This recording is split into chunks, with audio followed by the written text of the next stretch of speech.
The Memoto is a small wearable camera that you wear as a clip.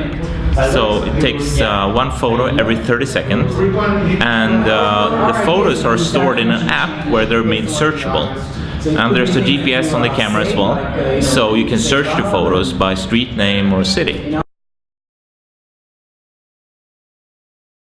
For me, it's really about effortless documentation of my life. I really want to know what I did during the day, and to not forget that in a couple of weeks or a couple of years. And it's not about capturing everything you do. That's not valuable. It's about being able to go back to any point in time and find out what did I do there, what happened there, and also get photos to share about moments that you never knew was going to be important before. For example, it provides me with means to go back and see. Just yesterday night, I was at like an event here in London, and I can go back and see who did I talk to and realize, oh, that was the guy I need to get back to about that thing. I also get a great way to share photos with my team back home for them to see what I do here in London, and it's also like a mirror of your life. You can see what am I missing in these photos, and if I see, maybe I realize that there's no photos of a friend I really like to hang out with, and then I can get more spend more time with them. I'm a software engineer from the start, and I wanted to look at ways to collect data about your life and then use data mining that you normally use for really big data, but to do analytics on your personal life. And at first I was looking at collecting every information that you read or publish yourself, but when I realized the trend of hardware startups, and with Fitbit, Nike Fuel Band and so on, and I paired that together with the trend of how photos are taking over the social web, with Instagram and Facebook and such being more and more about photos. Pairing those two together became Memoto. I actually was running another startup before, Twingly.com, and I needed to find someone to replace myself there, but that was really great because I could develop the concept. I could bring together a great founder team for Memoto, and when we started in March last year, we had already the concept very clear for us. We had done some focus group testing and so on, so we could get to work immediately.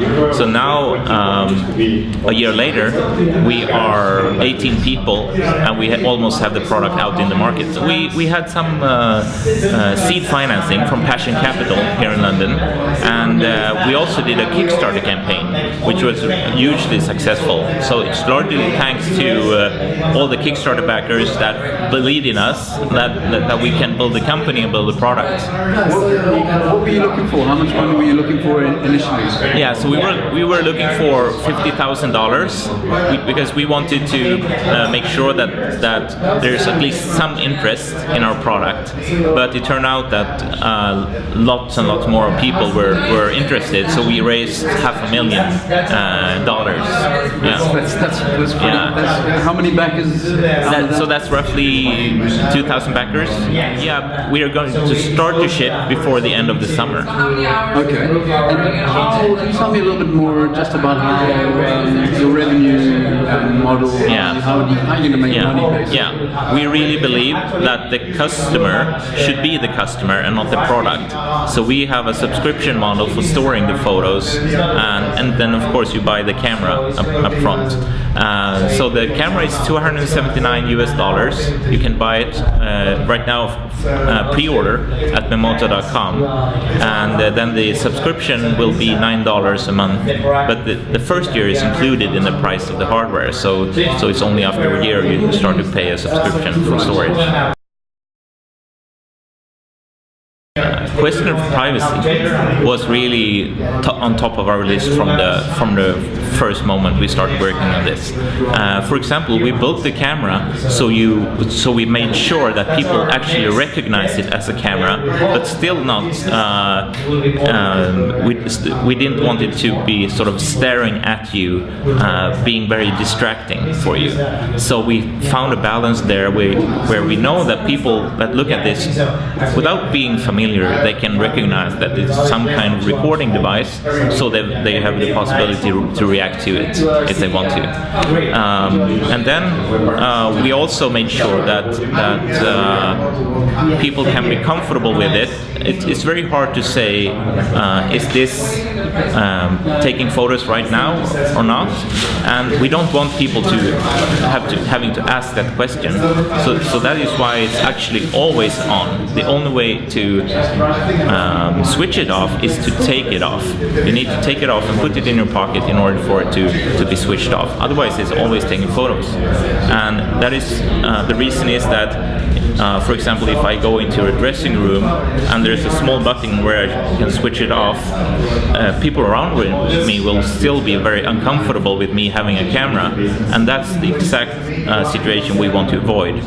So therefore, exactly. So we force the user to take it off in order to switch it off.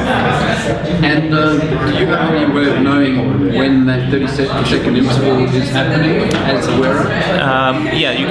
You will be able to switch on a blinking light, but otherwise you don't know.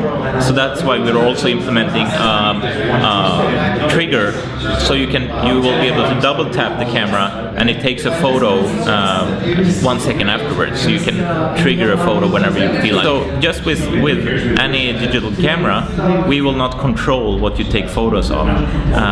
And above all, it's your photos. We will not look at them, and they're encrypted on our server, so we can't look at them. And so only you have access to them.